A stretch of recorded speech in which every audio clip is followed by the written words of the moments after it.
మారుతున్న ప్రపంచంలో కొత్త టెక్నాలజీ ఎంతగా పెరిగిపోయిందంటే చివరికి బీర్ బాటిల్స్ ని కూడా చెత్తతో నింపేస్తున్నారు.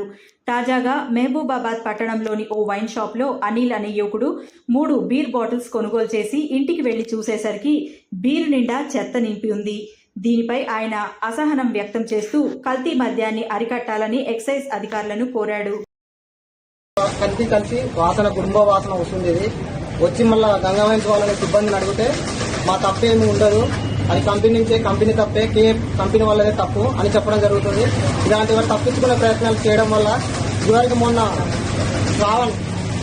శ్రావణను పాష చనిపోవడం అట్లనే జరిగింది. కల్తీ మద్యం తాగి చనిపోవడం జరిగింది. వాళ్ళ ప్రాణం విలువ తిరిగి రానిది ఇలాంటి బీర్లకు ఆశపడి తాగి యువత చెడిపోతుంది.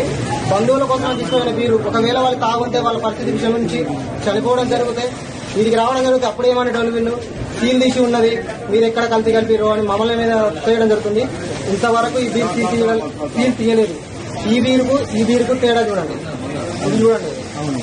ఇది చూడండి ఎంత దారుణం అంటే ఇది బెల్లం వాసన వస్తుంది, బెల్లం పానకం వాసన వస్తుంది. ఇంకా చనిపోతే ప్రజలు చనిపోతే ఏమైతుంది? ఇలాంటిది గవర్నమెంట్ సాయంత్రం పూట పైపులు పెట్టి చెక్ చేసే బదులు ఇలాంటి వైన్స్లలో అప్పుడప్పుడు ఎక్సైజ్ అధికారులు తనిఖీలు చేసి ఇలాంటి కల్తీ మద్యం అమ్మకుండా కఠిన చర్యలు తీసుకోవాల్సిందిగా